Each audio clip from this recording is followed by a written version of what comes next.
In the quiet of the night we find a timeless whisper so kind, stretching beyond all space, healing hearts with gentle grace, floating on a cloud of thought. In the stillness, find what's sought. Time weaves through our mind. With God's love, we're intertwined. Through the veil of time and space, feel the warmth of divine embrace. Meditation, silent song, makes us feel where we belong.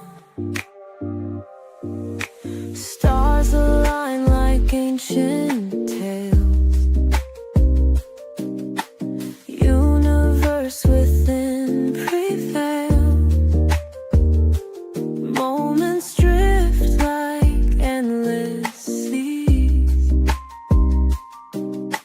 touched by heaven's gentle breeze. Nothing stands in our way now. With the divine, we take a bow. Every challenge fades like mist. In the sacred we exist. Through the veil of time and space, feel the warmth of divine embrace. Meditation, silent song, makes us feel where we belong.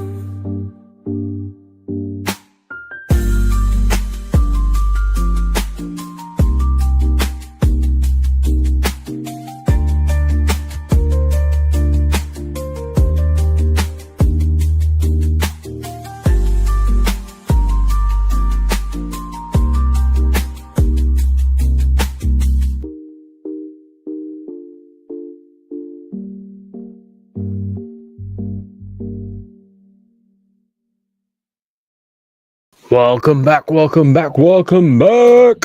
Back again. I am the dust at the feet of God's servants. Only God is special.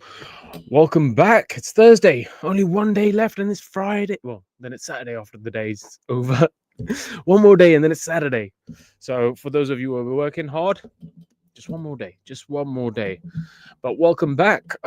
Today, Jesus, Mohammed, Adam, Abraham, and Buddha, they were all Sikhs. Yep.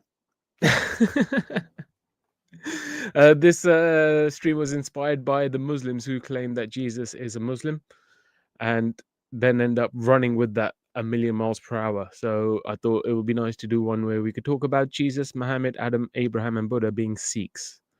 Because if we go by the way that the Muslims are doing this thing, then they're all Sikhs. Everyone's a Sikh. But the conversation's open to anyone who wants to come up and have a chat. Let me just get the link for the StreamYard. Hope you guys are having a good day so far, though. It's been quite nice today. The weather was beautiful. The sun was out. It was lovely. I had to go stand in the sun for a little bit and just soak it in. Because it's nice when you get to see the sun after it's been a bit cold for the last couple of weeks. Here we go. Link is in the chat. Today's going to be hopefully a little bit more chilled. Hopefully we're not going to be talking about big nose or anything else. Hopefully we keep it on track. And I would possibly do a second stream as well. I'm thinking about doing a second stream. So this one might be a quick one. and then we'll do a second stream a little bit later. So Jesus, Muhammad, Adam, Abraham, and Buddha, they were all Sikhs. Prove me wrong. Prove me wrong. Who can prove me wrong? Let's see. If anyone can. I doubt it. If we're using logic and reasoning, or common sense, as I like to call it.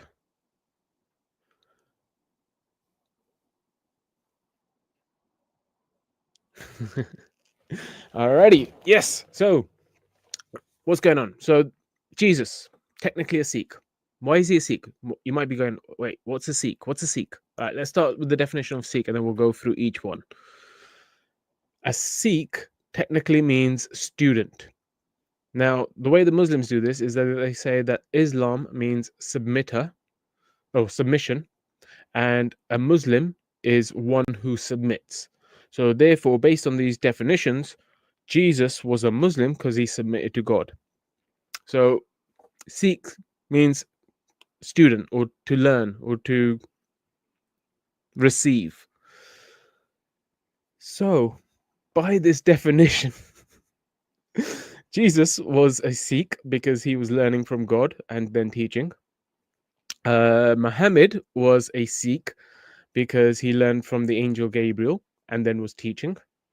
Adam was a Sikh because he learned from God.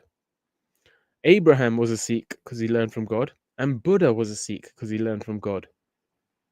Job done. Everyone's a Sikh. And then the thing is, if the Muslims just stopped it there and just went, okay, we consider him a Muslim, and that's why we call him a Muslim, because of him submitting his will, but we understand that he didn't follow all the practices of Islam, then you could go, cool. But they don't stop there. They go and say, no, he was a Muslim, you guys are wrong, your books are wrong, blah, blah, blah, blah, blah. Where the books could be wrong. There could be manipulations in them, but the Muslims can't argue the fact that their books have also been manipulated. As much as they like to claim perfect, what's the word that they use? The perfect. Oh, what's the word they use? They call it perfect something. Quran is perfect, preserved, perfect preservation. That's what they say. So the Muslims claim perfect preservation on their book. So they try and refuse any kind of actual criticism for themselves. Instead, they try and reflect or project, project straight onto the Christians and say, no, but your book's wrong, you're this, you're that, where they're not looking at the bigger picture. So yes, if you are going to call Jesus a Muslim, then you also have to admit that Muhammad, Jesus, and Buddha and all the rest were Sikhs, because they were all students. They didn't wear turbans like I did in my little thumbnail image. They weren't wearing turbans, but they were Sikhs because they were all learners and they were all learning from God and then passing that knowledge on. Sikhs. Job done. You know, it's not complicated. If you're a Muslim and you think I'm wrong, come tell me why Muhammad wasn't a Sikh. If you're a Christian, come tell me why Jesus wasn't a Sikh. In the meantime, while I'm waiting for anyone to turn up, if anyone turns up, I'm going to chat a little bit about life. I just saw on the intranets that there was this plane crash in America the other day. So I wanted to quickly have a look at the video footage of that. Because Trump's reaction on, I know I don't watch the news much, but this popped up on my feed and I was like, okay, what's this? This is different. And yeah, it turned out there was a helicopter that crashed into a plane. And listen to what I said. I said a helicopter that crashed into a plane.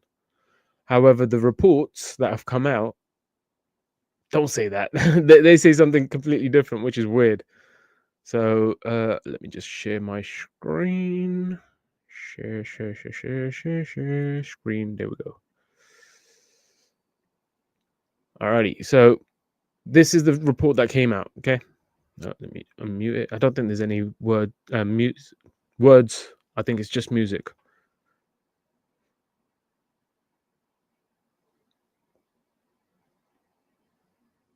Yeah, no words.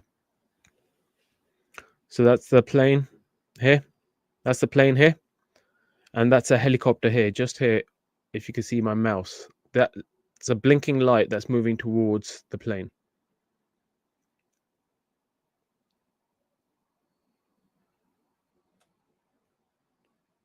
And then it crashes.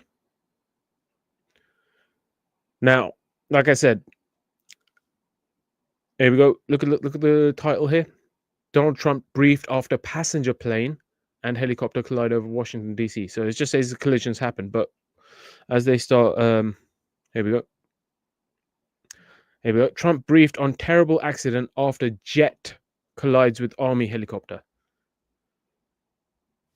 It should ring a few alarm bells because if you have a look at the video, that light is the front light. That's the headlight of the aeroplane. So you can see that the aeroplane is facing towards us. It's coming towards us, whereas the helicopter isn't coming towards us. It's going across. This aeroplane is in the right place at the right time, doing what it should be doing. This helicopter is not. This helicopter is an anomaly. It should not have been there. But it was. And according to Trump, he's blaming the FAA, the people who do the aircraft navigation, the people who tell you when to take off, how high to be, which runway to use, all that stuff. He's blaming them. He's saying that it's because of diversity that this crash happened. But which is a huge leap to take. It's a huge. Don't get me wrong. I think there's an issue with the whole diversity situation and trying to recruit people that may not be. What's the right word? People who may not be suitable for the role. That is an issue. Just hiring purely based on demographics. That is an issue. However, this situation does not look like it was caused by the air traffic controllers making a mistake. It looks like the helicopter, which was a military helicopter, was in the wrong place at the wrong time. Because this, like I said, this airplane is in the right place. That's the pathway that all these airplanes take to land at this airport. So all these airplanes always take the same route. They've got the same flight path. If they're going for this runway, they take this flight path. If they're going for that runway, they take that flight path. Standard, set in stone. So they're just doing what they're supposed to be doing. Nothing wrong there. However, this helicopter, which was an army helicopter, was doing some kind of military training thing where they should not have been. Now, here's the interesting bit. After the actual accident happens, let's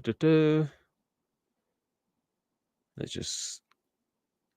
It was in Washington D.C. National Airport, Ronald Reagan National Airport.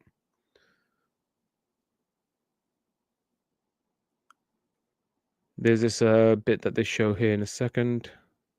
Here we go. All takeoffs and landings from the airport were halted as helicopters. What were helicopters doing? Helicopters from law enforcement agencies across the region flew over the scene in search of survivors. So wait a second. In order for the emergency helicopters to search this area, they had to stop all takeoff and landings from the airport. They had to stop all takeoff and landings from the airport in order for these helicopters to fly around this particular area. Because obviously, it's the regular flight path. It's not a random location where, helicopter could go whenever they like. It's obviously telling you that helicopters should not be in this area at all. They need to be away from the airplanes. And I've got a drone. I fly drones, little drone things. And when I fly drones, I'm not allowed to be next to an airport. I can't be doing it in certain areas because of the rules. It's the same thing here. These helicopters should not have been there, especially an army helicopter should not have been there. And if there's a helicopter, an army helicopter in a flight zone, that's not a fault of the air traffic controllers. That's the fault of the army the army pilots or the training officials that approved of this training. We got Damien. Welcome back, Damien. How you doing, pal? Hey, there, man. How are you? Yeah, all good. I won't kind of spend a lot of time with you tonight. I thought I'd give you a ring for my daily dose. You know, maybe daily dosage. Yeah. Sorry. No, I watched that. And a couple of comments on that Mhm. thing. Shocker. I watched an interview with a young guy who said, I think he said he was sitting at a restaurant or a cafe or something with his partner having coffee or dinner or something. And he said just before the crash, he's seen flares go up. Okay. Yeah. So it's on the BBC website. He said he's seen flares and then the crash. So that was a kind of like, oh, that's a bit odd. I did not see any flares and in this video. Let's have a look No, at the I video didn't again. see anything. I didn't see anything in there. But I'm only basically going on what this guy's saying. Is the video? No, that's not the but what happens is it looked like the helicopter went directly for the plane. Yes, I've got another video that I've saw someone else post a video which was really good. It was a good breakdown. Because one of the things that they mentioned in that breakdown was the fact that because it's a military aircraft, they have the ability to turn off the tracking system. Because Really? obviously, for security reasons, if they're doing some kind of security operation, they want to. It's called a transponder. The transponder is constantly sending a signal of its location. So the airplanes have to have this as a standard, but in the helicopter, they have the ability to turn it on and off because of potential missions that they may be going on. But we'll have a quick look at the other video now while you're here, and then it should hopefully explain. And you'll be able to see the flight path of the helicopter as well. It's absolutely ludicrous. It just seemed to head, with all the space it could have turned, it just seemed to head directly for the aircraft. It's a fucking helicopter. It doesn't need to turn. Do you know what it could do? Absolutely. It could stop and hover. Yeah, I heard a few say it could have gone up or down. It could have gone up or down, but let's say to go up or down, it takes time, because in order to go up, you need to kind of build up power and push the helicopter up, and maybe it might clip something as it's moving forwards, or as it goes down, it might clip something. But to pull back and just stop and hover, that's what helicopters do. That's what a helicopter does. Absolutely. It doesn't, I'm not generally a conspiratorial, but it just, when I looked at it, it just seemed to head directly for the plane. Well, all the different options that would seem that I had, it just seemed to head directly for the plane. What someone did was they took the flight path. We're going to watch this video. He took the flight path of the airplane, shows that it's a perfectly standard flight path and they're doing nothing wrong.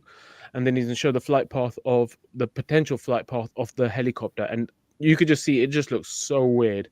They say that obviously because of the data, it may not be as crazy as it looks.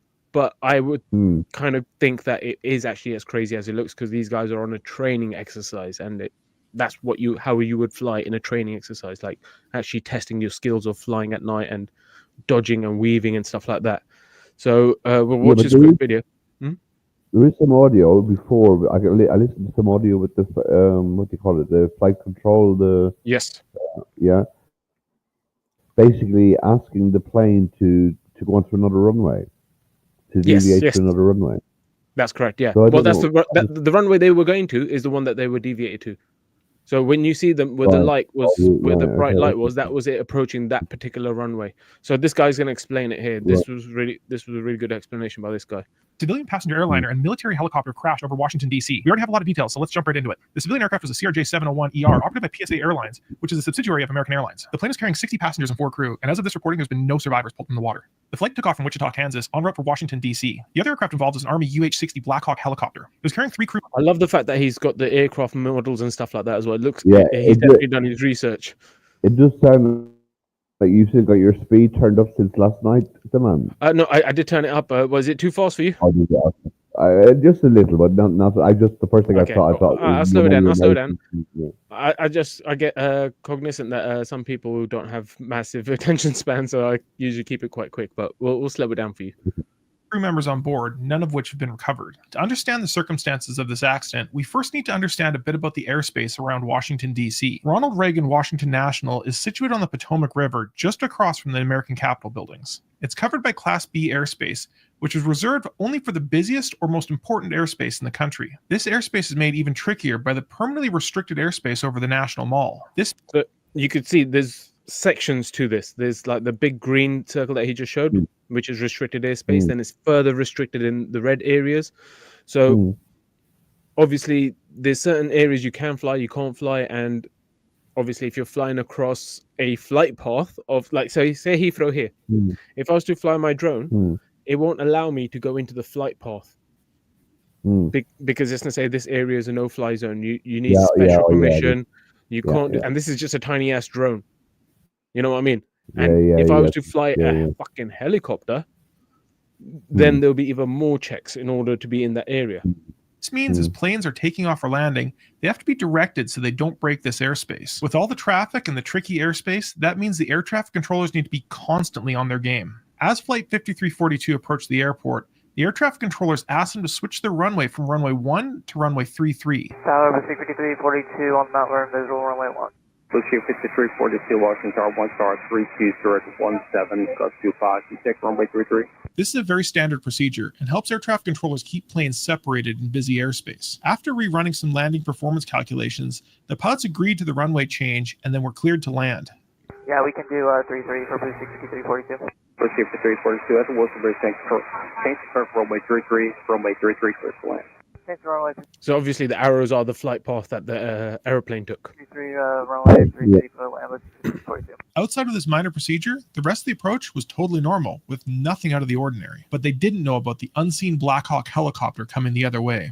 This helicopter is operated by the Priority Air Transport Department of the U.S. Army. These aircraft are normally reserved for carrying VIPs, such as Army generals. However, this flight was confirmed to only be a training flight at a Fort Belvoir, which is just southwest of the capital. In the United States, all aircraft flying within certain control zones, especially Class B airspace, are required to have an ADS-B transponder. These transponders use a GPS signal to transmit the location of the aircraft at all times. This allows air traffic controllers to track and control aircraft in their airspace. Before ADS-B, aircraft were equipped with a Mode C transponder, which provided much of the same information, but at a much lower level of accuracy. The other benefit of ADS-B is that all aircraft can see the location of any other aircraft equipped with ADS-B, which is something that was not possible with Mode C transponders. But there's a catch. The US military has broad authority to choose when they want to turn off their ADS-B transponders. This is principally for homeland security or law enforcement purposes when they don't want to give away the location of their aircraft. Leading up to the accident, none of the flight tracking websites received ADS-B data from the helicopter. However, some of them were receiving the lower quality Mode C information. Had that helicopter been broadcasting ADS-B data,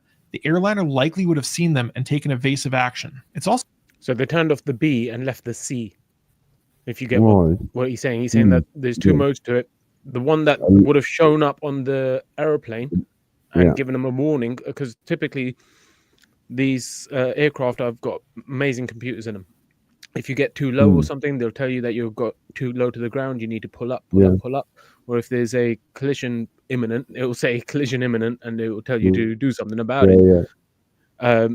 But can I just ask them? Yeah, go on. I was going to ask you. As part of your training for cabin crew, are you trained in some of this in case of an emergency where you need to take over the plane? Are you trained about some of the? Well, do you know what I mean? Would you be trained in some of the workings just in case of an emergency where the pilot went, there was a problem and you need to take? In regards to what we trained on was understanding what the transponder was, what it does, and where it's located. Because obviously, if in an emergency situation where the plane crash lands somewhere, let's say in the middle of a desert or on top of a mountain, you may not be able to stay with the plane. So at that point, you take the survival bag, which has like food rations, some other basic equipment, and then you pick up the transponder, and then you can leave the aircraft. So even if you leave the aircraft, if it's in a dangerous situation where it might tip over into a crevasse or explode, you take what you need and you can go to somewhere safe, and they can still find you because of the transponder. I see. So in regards to that, yes. But in regards to actually being able to fly a plane, no, we don't get trained on any of that. Like, it's the pilot, the co-pilot, and not emergency situation of a landing in case there was Well, an if there was a situation like that, the thing is, if the pilot was incapacitated, you'd have the co-pilot and possibly Yeah. even a secondary co-pilot, a Yeah, first yeah, officer. yeah, So there's you'd have usually like three, isn't it? redundancies. Yeah. Okay, yeah. So I wasn't Yeah. sure. I thought maybe they might be giving you a superficial I kind wish of training. that would have been epic. You know what I mean? You know, Yeah, just in an absolute case of an emergency where the pilots are incapacitated for whatever reason, because they ate the fish.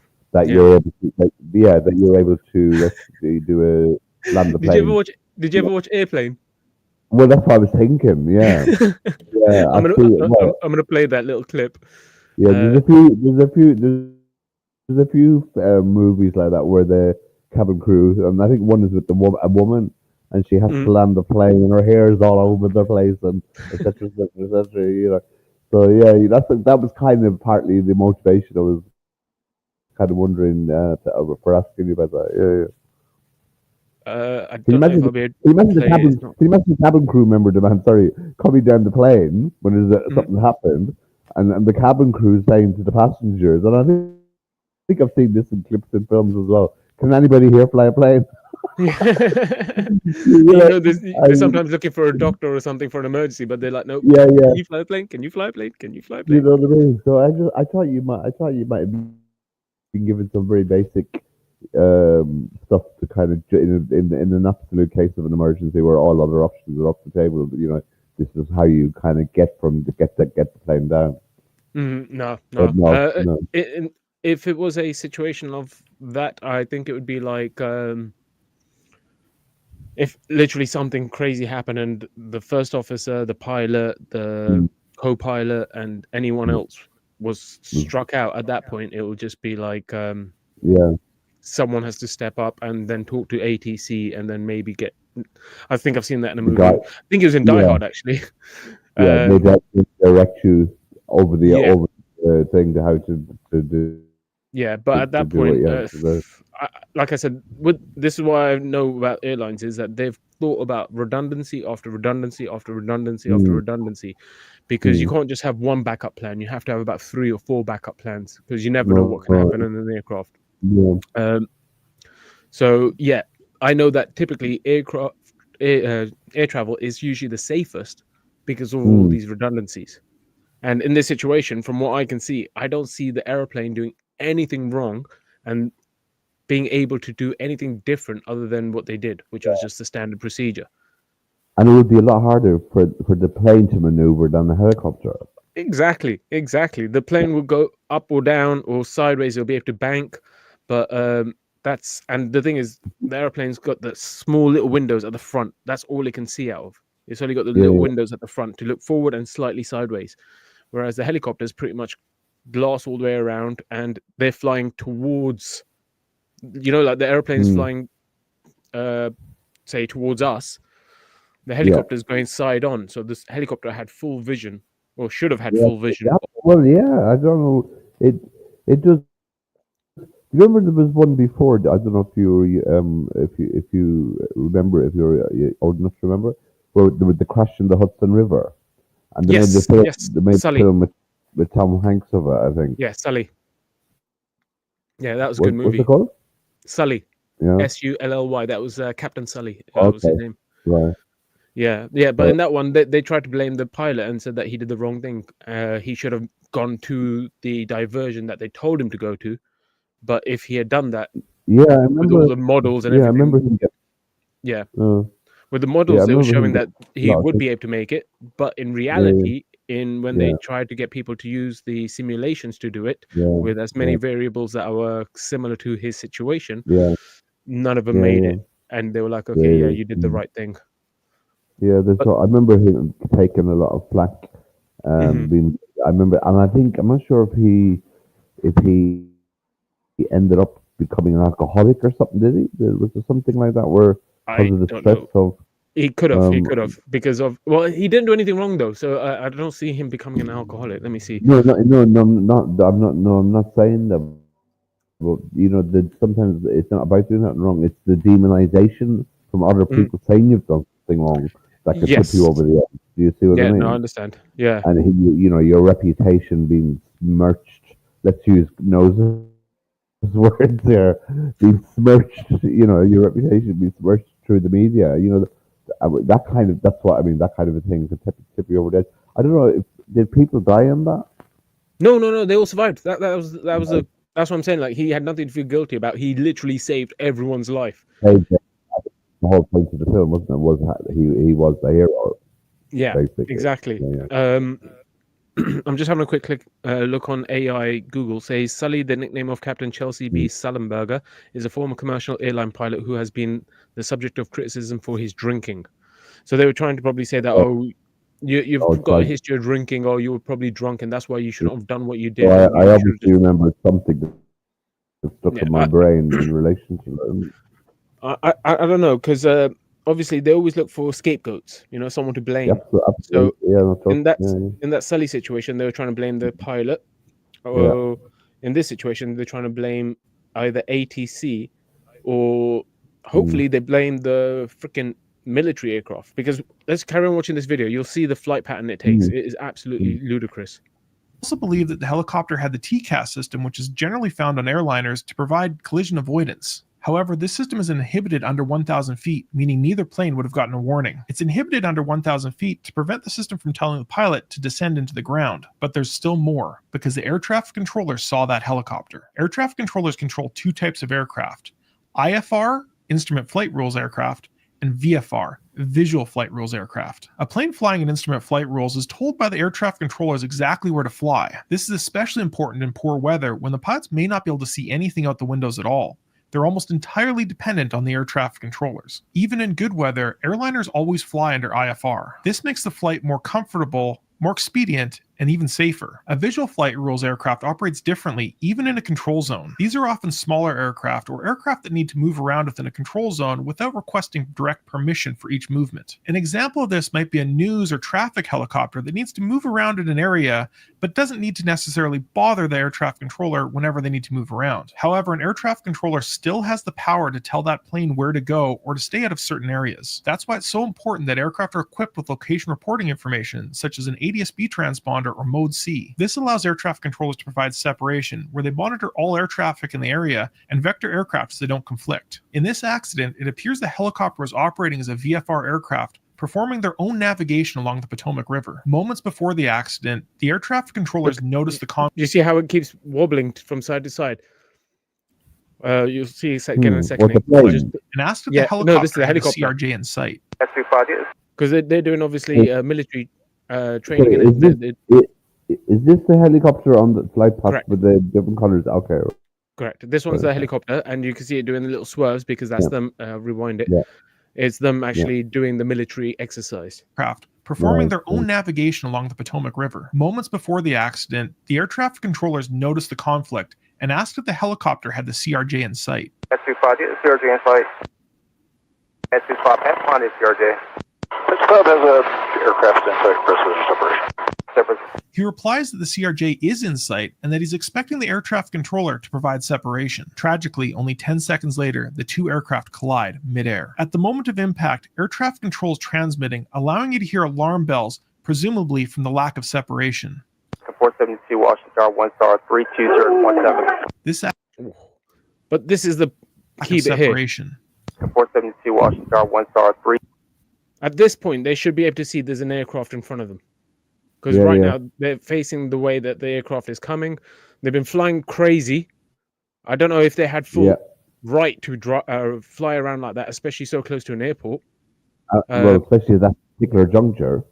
Exactly. And then watch what happens last second. There's the airplane, and then watch it go for the front of the airplane. 17. Oh, what happened there? 472 Washington, 1 star, 32017. There. Look, the helicopter could have turned the other way. It could have gone left, but it went right towards the line of travel of the airplane. That's the airplane there. It's going to come in for the landing, and then it's decided to turn into the flight path. Like I said, and right it's a helicopter. to the front of the plane. Yeah, Yeah. 100%. It's a helicopter, and the defining feature of a helicopter is that it's able to hover in place. Yeah, It doesn't 100%, need yeah. it doesn't need a This big stinks. banking turn or anything like that. What was that? This stinks. This stinks to high heaven. Yeah. I don't know if it's a false flag in order to push this whole thing about diversity and blaming diversity for because that's what they're saying. They're saying I'll show you Trump's speech. Did you watch Trump's speech about it? No, not yet. Yeah, he's talking about how basically because of diversity, the types of You're not people going that to a trans person flying the helicopter, no? no, it's not even the helicopter flying. It's the ATC. He's saying that ATC are recruiting people with dwarfism, with mental issues, with this, with that, and the other. Yeah. And that's the reason why this has happened. It's not because of, well, that's what he preliminarily says. Hopefully, after the investigation, they realize it does look like it's a helicopter's problem. But the ATC. What's the ATC? Air traffic control.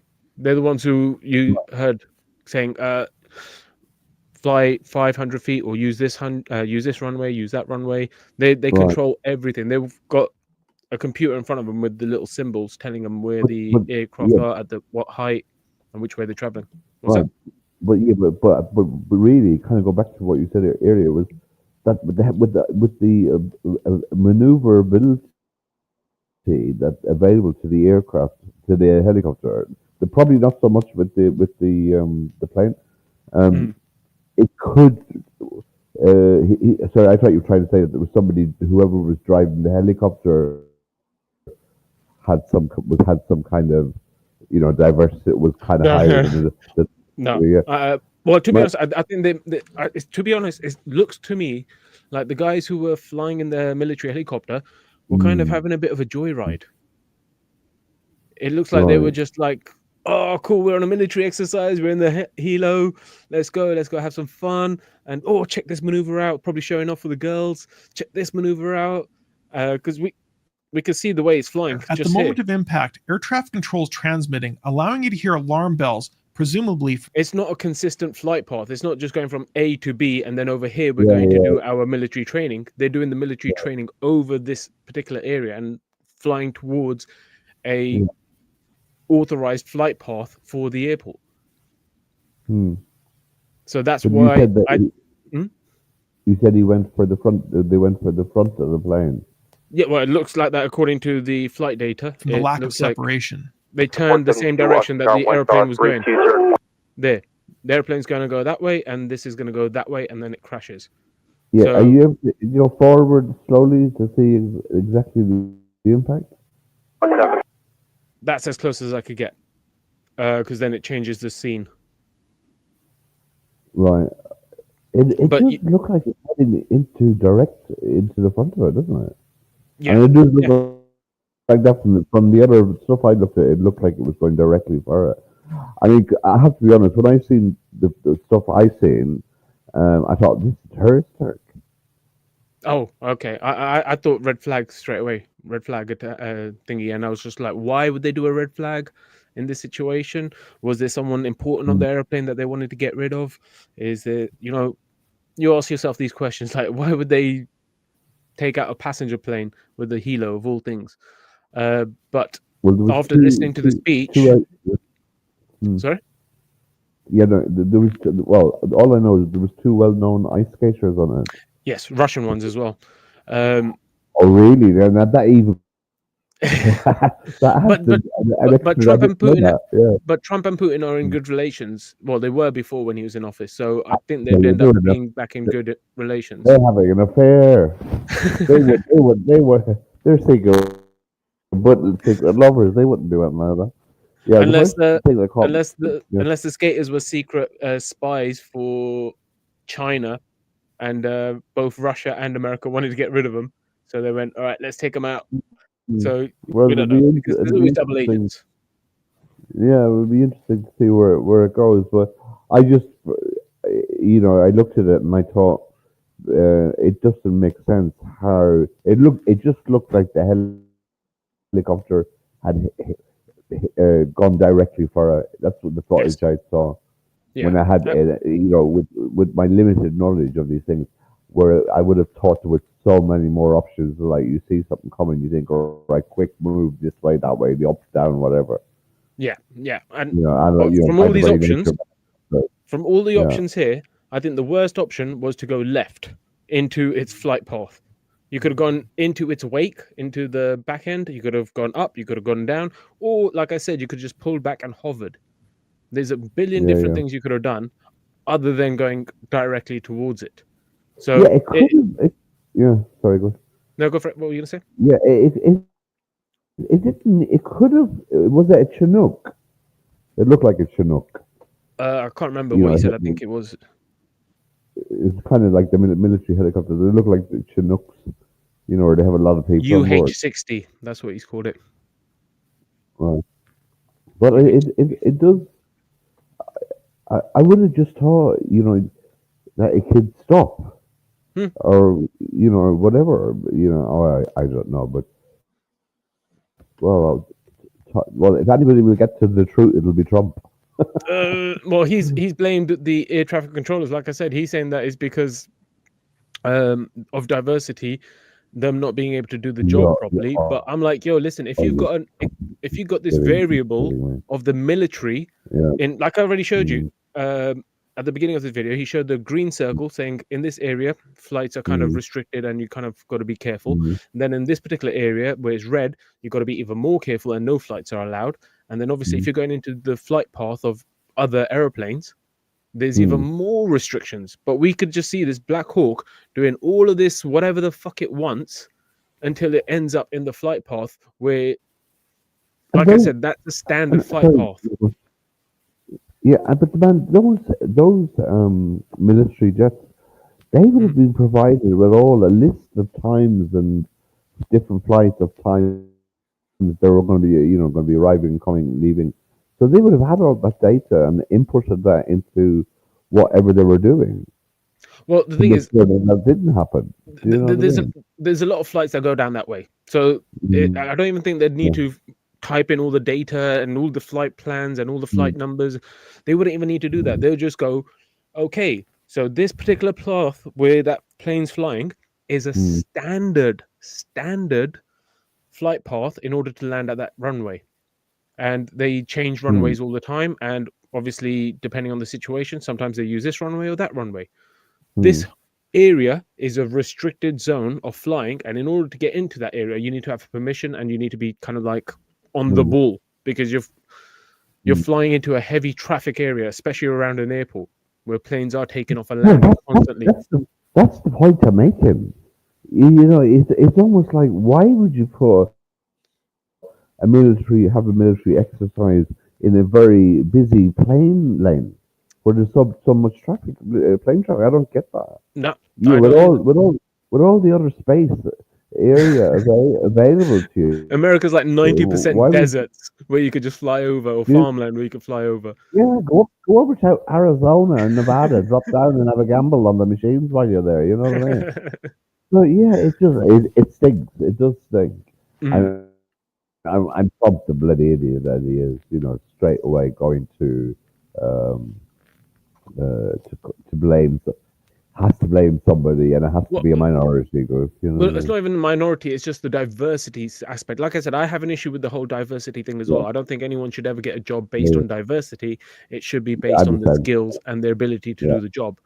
But in this situation, like I said, the helicopter, the Black Hawk military helicopter, is the variable that isn't supposed to be there. ATC is doing their job. Aeroplanes doing their job. Black Hawk helicopter is doing whatever the fuck it wants, and that's what's caused the problem. Absolutely no. There's something. It's something sniffs that smells there. Yeah. To the high heavens. Yeah. So that's why I think false flag. You've heard of false flags, right?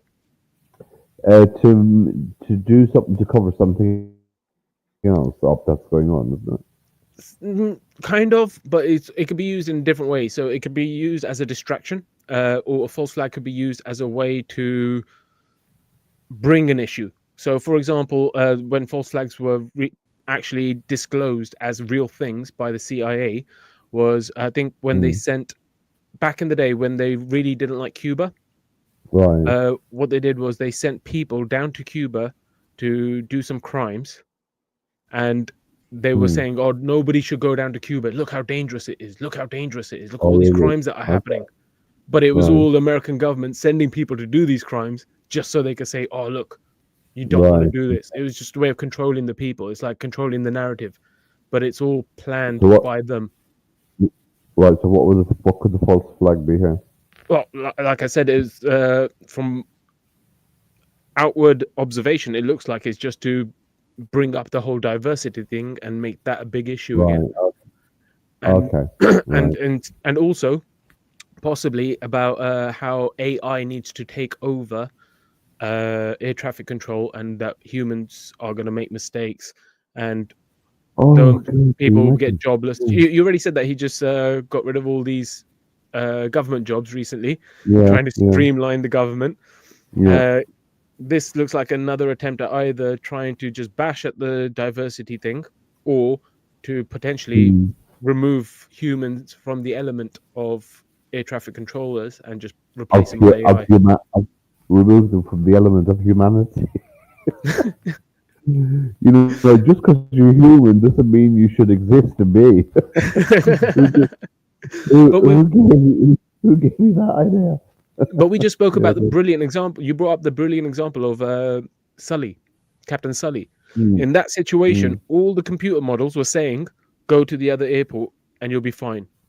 But in reality, Right. he would never have made it. Him landing, Right. having that human element of being able to think, judge, Yeah, absolutely. Yeah, understand the situation on all levels, he was able to then Yeah. decide, no, actually, it's better to go down to the Hudson River and land there, and saved all those Right. people. So when you Yeah. have AI or robots telling you what to do, they don't have real-time information, real-time thinking, real-time analytical, and they don't know about experience, you know, about how a plane actually flies with the full load of Yeah. passengers and how much fuel can actually get you. Yeah. It's got the calculations that it could do, and in theory, it could possibly make it. But in reality, God, I would. Yeah. it's a I different wouldn't want story. to be in a plane. I wouldn't want to be in the sky knowing that there's nobody there controlling. I wouldn't what I have mean? that trust. Yeah, I No, wouldn't. I wouldn't either. Even with thing, these automated cars right now, like they've got the driverless yeah, cars, even that's what I was thinking. I wouldn't Yeah. trust that. The testing things, yeah, no, the same. And they've shown there's been issues that have flagged up. Do you know what I mean? So with those cars, I've seen them where somebody's driving along, and next minute, what's it called? Is it the airbag is all of a sudden opened up and Oh so shit! nothing. Yeah, and And I that's think just a the simple thing- safety feature malfunctioning. Imagine an do you actual, know what I mean? yeah. I think if you put, you know, AI is good, but if you put in your safety, your public safety, 100%, and not allowing for the fact that things can happen, well, geez, that's very scary. Very, very, very scary. Yeah. So that's why I think this is potentially a false flag, is either for just to pick on the idea of diversity while at the same time possibly introducing the idea of, hey, do you know what? If we just take humans out of the picture, it'll be a lot safer. You know, everything computer controlled, everything's gonna be fine. Look how smooth it operates. And it's like, yeah, when everything's going good, the computer works fine. But when a computer gets a bug or there's some kind of variable it can't calculate for, that's when it all goes to shit. Or it just gets debug, as in I'm pissed off. I'm joking, obviously, but do you know what I mean? When I tell you a funny story. So Sorry, 1 second before you tell me your story. If it got the bug and they thought, fuck this, that would be Skynet. That would be the whole Skynet Terminator situation where it turns, where AI turns against humanity.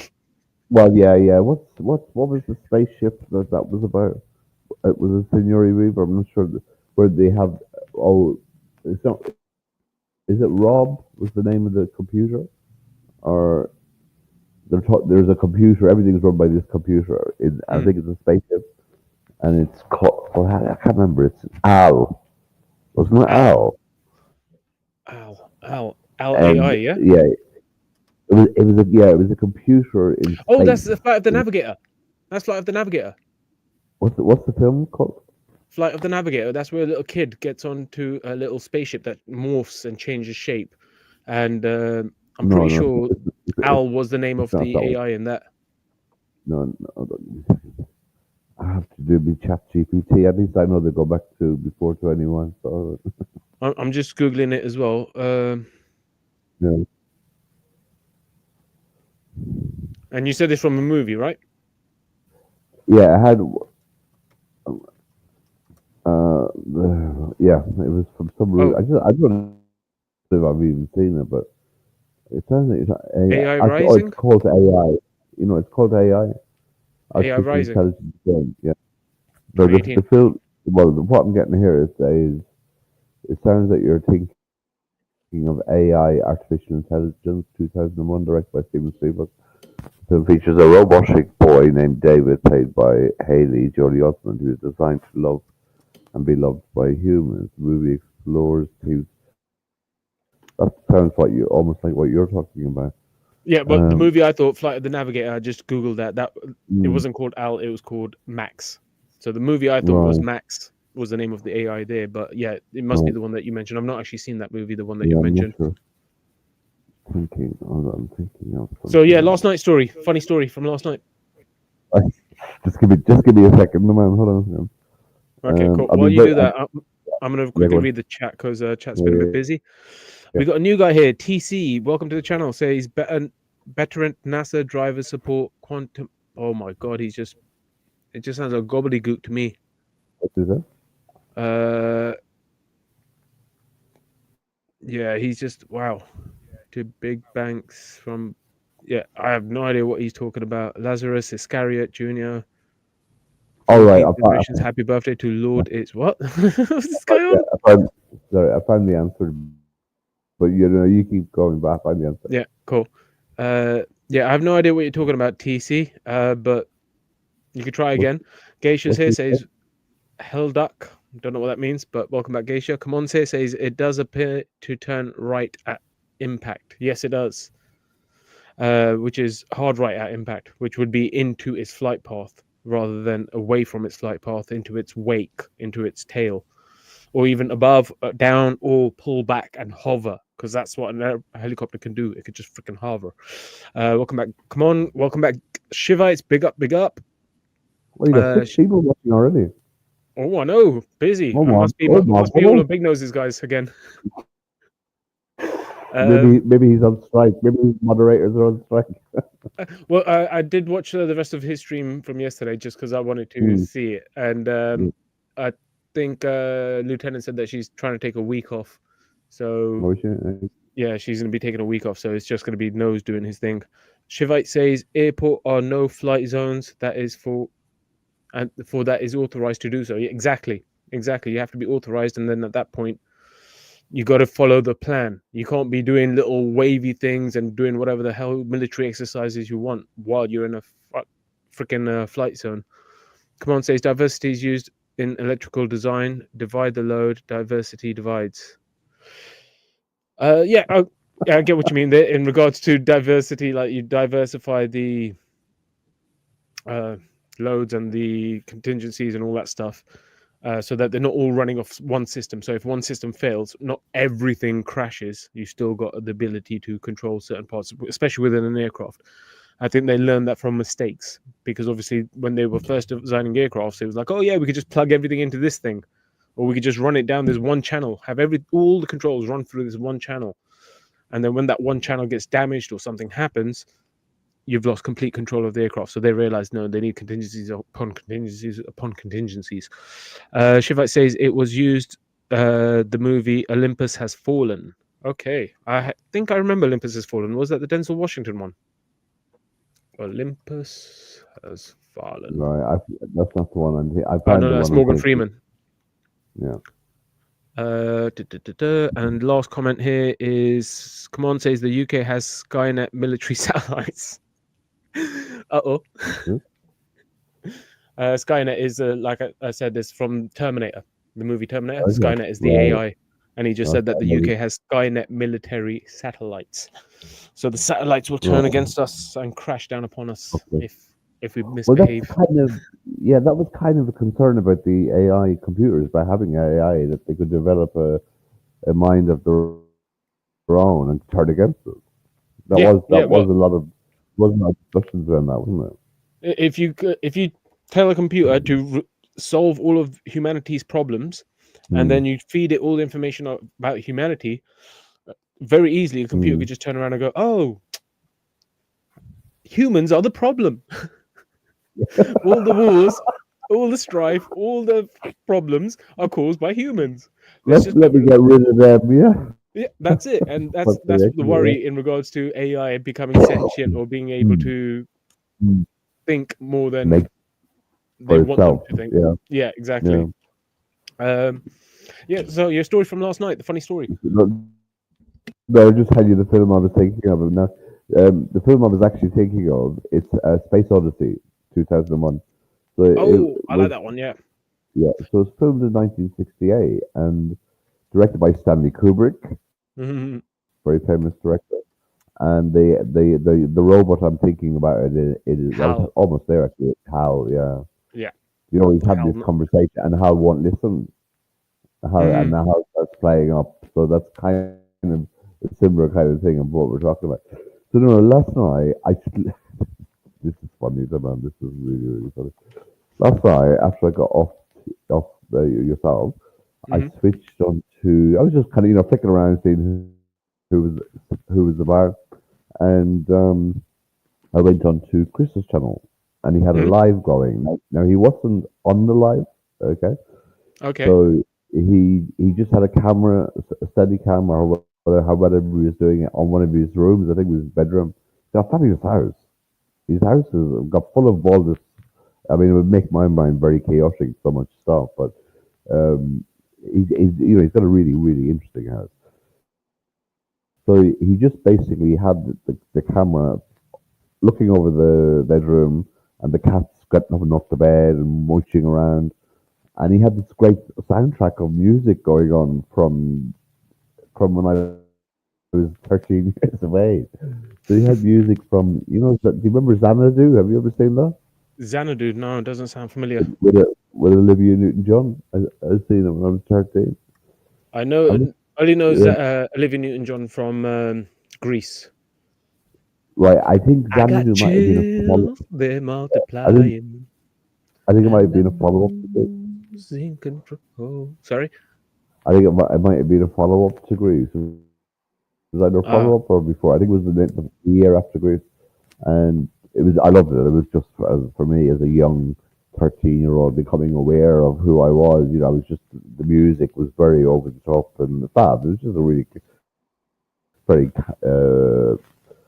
it's like really, a very kind of easy, very good tracks anyway. So he was playing Xanadu, the title track, and then he was playing "Don't Bring Me Down." Do you know ELO? Yellow. No, Electric Light Orchestra. not. Right, so they were big. They were big in the 70s, 60s, or sorry, in the 70s. So they had this big hit, 30, "Don't Bring Me Down." And I Mhm. remember when I was 13 and I was on the dance floor in a disco as a 13-year-old, dancing with a girlfriend, would you believe, to the song, you know what I mean? So I Mhm. was really music at a very young age. Oh, I think we've lost Damien. He's frozen. Oh, I think Um, he's back. Sorry, you kind of froze there. What were you saying? You so, said you'd like to dance when you're 13. yeah, so that was, I was just listening to him. He came at one time out in front of the camera and smiled and waved at us, you know Mhm. what I mean? The guru that he is, just throws a few crumbs to his minions that are following. So who was in the chat was me, Simon K, Mhm. yeah, Revolution Apostasy, Ravioli, Mhm. Lieutenant. Okay. Seriously, this was kind of, and I just thought, oh, I'm not going to take the bait. So I said hi to everybody. Simon said hello to me. Lieutenant blanked me. Mhm. And obviously because of our earlier, fun. Conversation. Yeah. Yeah, yeah. And so basically, How about what's his face? Did Chris say hello to you? He didn't speak to anybody. He just showed. Okay. He just said hello. You know, he didn't talk on it. Okay. Okay. Okay. Our chat. It was just a visual thing and the Mhm. musical thing. And so he was obviously having it in the background, thinking, "Oh, I'll let my people have a bit of fun." Mhm. So then the conversation started, and I thought, "Oh, I'm not taking the bait." So Lieutenant starts knows that needs to be respected or deserves to be respected. And I just thought, "Oh, here we go." And I just thought, how sad is this? You know, we're in the chat on Chris's channel, and he's not even here, and this debate is going on. You know, Yeah. and so I ignored that, and then she turned around and she said, Noah's had 258 views tonight, right? Mhm. I ignored it. The first time I said hello to the lieutenant, she didn't reply, so I thought, okay, that's that's it, that's fine. And then Simon turned around and said, "Oh, but some of those 258 views would have been the people coming in on Demand's channel." And then coming back. And Yeah. so add that as well, you know. Yeah. So there was that kind of conversation going on, and she Simon said, seems "Oh, very balanced. Simon yeah. sounds Oh no, balanced. Simon's chilled. Yeah. Simon is chilled." So basically, so there was that going on, and she said, "Oh, I never thought of that. Yeah, that's blah blah blah." And I see your thing, and there was whatever amount of views, and I was going to drop it into the conversation. You know what I mean? Yeah. And I say, and then I thought I won't bother, so I just put LOL. I said, "Right, guys, I'm off to bed. See you. Have fun." Kind of Mm. picture. It was just a picture. No, there was nobody else picture now. It was just lieutenant needing the picture. Well, Saying, I'm surprised that a lieutenant would do that on his stream. Firstly, because respect you don't get by begging for it. You don't get respect yeah, by saying yeah, you need to respect him. No, it's yeah, earned. And how is it yeah. earned? By giving respect. When you give people Of course, respect, yeah, they yeah, respect you back. yeah, absolutely. You don't just go, "Oh no, you need to respect the nose." What the? He's called the Yeah, freaking nose. We don't know his absolutely. name. You got to respect the nose. Here, demand. Here's how I respect the nose. You know what I mean? Yeah, picking Yeah, it. pick it by. So yeah, so it was only I just didn't give. I just thought, Damien, I kind of thought, Damien, you're sitting here looking at someone's live stream. They're not even on it. You know, you really get to bed. You know. Yeah. So what I did is I kind of let it out. So I thought, it was kind of a thing of dumb fights. You know what I mean? With The fishing. Lieutenant. Yeah. She would do, when she was trying to bait me, you know, so I thought, Mm. oh, dumb fights. So, I thought I'd been, quite civil at the beginning, saying hello on it, and so Simon replied to me as well, and so for to come straight in with a comment about nose needs to be respected, I just thought, oh God, sorry, you're not even on Nose's channel, you're not even on No, Demand's channel, no. do You're you on know what I Chris's mean? channel. You're on Chris's channel, and Chris is not even there. All the different kind of madness was kind of knock going over my head. So it's like I left it, and then I went to bed. I woke up a quarter to 8 this morning, Mm. and kind of felt pretty good. And I got to do my laundry because I was really struggling to get my laundry done. So I do my laundry about once a month and down the laundrette. Oh, so from that week ago, you finally got it done, or But yeah, have I been talking about it since that time? Did I? I thought you already done it since then. No, no, no, no. I know. So I got down and done it. It took 4 hours. Mhm. I mean, it was a pretty nice kind of morning. So I went down, put the laundry in. The lady gave me the money because I had no cash. There was no ATM.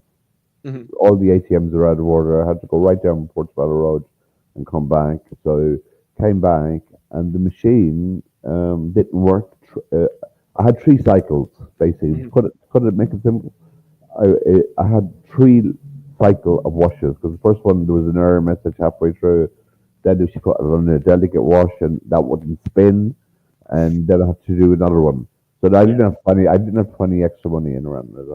So that's basically it. But I had a very interesting chat with this really nice woman in the laundrette who was there doing her stuff as well. So that was nice. So I went to Pret Manger, got a bit of breakfast baguette, and Mm. then I went into my coffee shop and I said to my my this Palestinian girl, I said, "Do you mind if I have my food here outside? If I get a coffee?"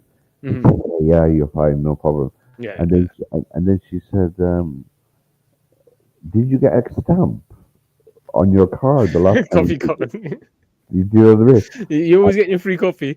Yeah, and I got a free coffee. I didn't. To be quite honest, I didn't get a stamp the last time. She said, "Well, look, there's a stamp. You have free coffee, all right." Oh, So that was that. So, yeah, you got it. So I went out and had my thing, and then I came back, and yeah, and then I had a kind of I'm gonna have some dinner in a minute, and then I put basically the food. Sorry, I had to sleep for a couple of hours. I was quite tired today. Mhm. But what was the say, the man? I mean, If you could remember this story, I'm just going yeah, to read some of the comments yeah, quickly, yes, and yes, then yes, I'll come back to you. Just remember yeah, what that story is. yeah, yeah.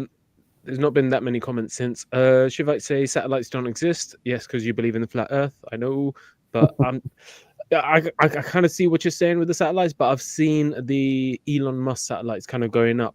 So I've seen like the I can see them they're from in my a window. line where they're like, what's up? I can see them from my window. I What can see, satellites? yeah, the Elon Musk. I think they're the Elon Musk Oh, ones. okay, yeah. On both the people with this. I think there's two at my back and one at my front. They're always in the same spot, and they're like tree lights, and they don't move. Oh no, these would move. These would move. That's when I've seen them because otherwise, Oh, with would they? satellites, you wouldn't be able to tell whether it's a satellite or a star. You might be looking at stars because if they don't move, Yeah, but these are always in the same position. But why would they have tree? I wanted to get oh, binoculars. I wanted to so see them. wait, when you say same position, you mean that the light stays the same, but the Well, stars are moving. no, the satellite moves, or the star, whatever it is. But what I mean is, it's elongated up, Hmm. so it's like three lights in a line down. Okay. Yeah.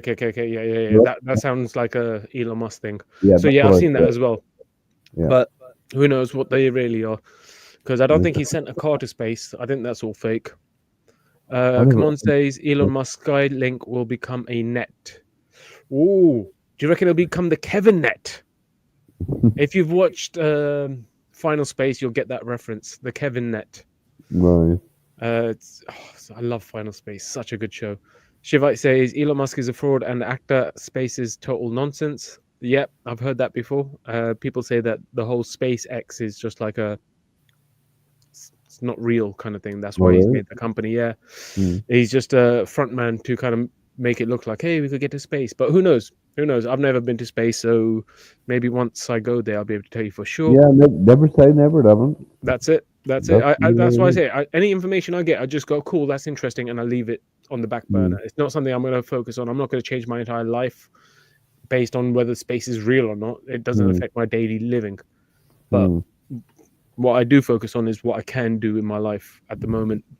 But that's mm. interesting topics. Definitely interesting topics, and definitely something that I'd love to know. But no stress if I find out now or in 10 years or never. Shivite says satellite high altitude balloons do exist though. Yes, they do. Yeah.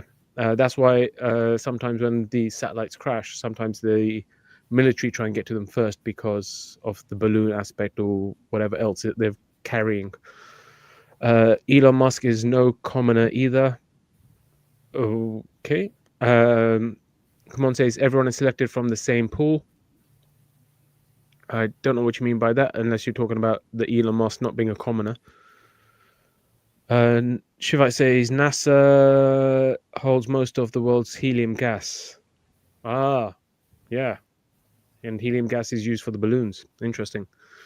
Come on says when I saw Starlink, I thought it was alien craft. So did I actually. I'm not gonna lie. I saw like 8 of them in a row, and I was like, "Oh, what the hell is that?" Mm. Mm. And then only after I googled it, I was like, "Okay, yeah, that's how the Starlink typically looks."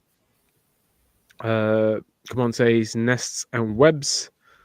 And we live in space. There is space between us. Hey, yes, exactly. Space is real, but whether outer space is real, as if the way they portray it, we don't know. Yes, but space is real. There's space everywhere. So yeah, your story. Yeah. So I'm on Chris's channel at the same time. He was doing a live. I'm not sure if he's still live. So Oh, a is lot he of doing live right now? yeah. Well, he was. Let me just give you a second. He's had a total rant. Can you hear him? No, Yeah, hold on. but it's okay. What was you ranting about? Well, I'm just trying to see if the stream is finished. Or not. He was basically saying that he's one of his videos was taken down by YouTube, Mhm. and he doesn't know which one it was. Mhm. So he's kind of doing a bit of investigation into that. I think he's finished streaming. Um, and so he was basically having a rant about Jews or not Semites. But I was kind of thinking, oh, Chris, the way you're putting this across, you could get your channel closed. You know, you could get. I was listening to it, and it was really, you know, Chris, how you express Yeah, these. yeah. So I just like you're kind of taking a chance in not being taught out in how you're communicating your message. You know? So yes, I think so. Anyway, the usual people were there. Degossy, people are referring to Degossy as high business. So there seems to be a person that business. I don't know. And Revolutionary Hosty was there. What's his name? Ravioli. Fucking Ravioli. What? They gave him that name, you know, a few weeks ago, and that's all they called him. I think it's terrible. Anyway, so that was that. It's So got that's nothing to do with me. yeah, absolutely. So that's the scoop on all of that. So now, what I was going to say to you, and then I shall shoot off and have my dinner was, I was having a little look around about some stuff today, and have you heard this story about? Well, there's two things basically. Let me tell you the first. So you know Mark in the Gospel. You know Mark. Matthew, Mark, Luke, and John. Okay, cool. Yeah. Yeah, I've heard of him. Yeah. I've I don't know them personally, I but don't know. Yeah, I mean, through a friend of a friend. yeah, I know that geezer. Yeah, so, yeah. I get really. I've been having things with ChatGPT, Yeah. and I said to him, "Can you call me Damien when you're speaking to me? ChatGPT is just nicer." And there's no problem, Damien. And then the whole thing was, Damien, what you think of that? Is that all inspiring? What I've just told you, isn't it brilliant? Yeah, did that move you? We have. It was a kind of even though you know it's not real person. I was kind of doing a dive on stuff quite fundamental, but kind of a dive on certain things that. Anyway, I'll tell you what the story was. It'd be a lot easier, but it was nice kind of exploring with ChatGPT. So basically, do you know Mark was the founder of the Christian Church in Egypt? No, I did not know that. No, I think that blew my brain away. Why? So, it's Because I'm not gonna lie, it sounds reasonable to me because Jesus would have said to. I think someone said this the other day. He told his disciples to go out and make disciples of Of the all other nations, of all nations. So it makes sense that his disciples would then go out and set up churches and try and make more disciples in that. Yeah, oh yeah, totally. Yeah, no, totally. But you know the church in Egypt is the Coptic church. Mm-hmm. So it's the Coptic Christians, right? Okay, so it's a different style of Christian, yeah, It's different the flavor.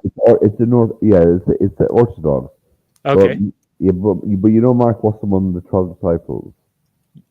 if you say so, yeah. Oh, sorry, you not aware it is. No. It's just All right. we just know what we've been told about the Bible. We don't Right, know okay. 100% he was. That's why I Right. just take it always with a grain of salt. It's like, yeah, cool. I'll Mm, go with the yeah, story, totally, but yeah. I don't know for sure. Yeah, I do get a bit inspired by all this stuff. So Mark was the scribe of Peter. Okay. Yeah. So Mark was a friend of Peter's, and he was hired as a translator. Mhm. So in the Gospel of Mark, I haven't even read the Gospels yet. So I'm saying all this coming from a sort of circular kind of way about it. But I enjoy learning about who they were. I find that very interesting. You know, that fascinates me. So Mark never met Jesus. He translated Peter's sermons, who was one of the 12. Mhm. And do you know Peter was the first pope? And so Peter, who was also known as Simon Peter, and the name Peter comes from Jesus gave him. He called him Simon as a fisherman to come follow him. And then he gave him the name Peter, saying, "On my rock I will be, on Build a you. church or something. Build a Yeah. church, yeah, yeah. And Peter was the word. It's my middle name. I just remembered. Peter. Thank you. Peter was Peter was. You know, I haven't taught that for I don't know how many years. So Peter was the middle. Sorry, no, it wasn't the middle name, David. You're being diversified. That was your middle name. Yeah, you're being Peter somebody's. was the name that Jesus gave him. Sorry, I'm getting an interaction. I'm getting a communication in my revelation here. Somebody's interfering my revelations. I think I'm getting a satanic verse. Hold on. Sorry. No worries. Give me 1 second. Give me 1 second. Yeah, I'll be right back. Okay.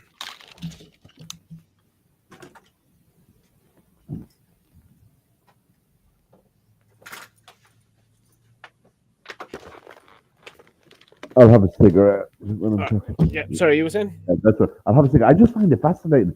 It fascinates me. This just fascinates me, Damon. Yeah. Maybe because I don't have a life. You know, maybe that's the reason. I don't know, but it just I find it this kind of it's so fascinating. So basically, well, how it came about was I'd watched a video on YouTube, and it was a guy. I have a very good friend from Alexandria. Mm-hmm. In Egypt. in Egypt, yeah. Yep.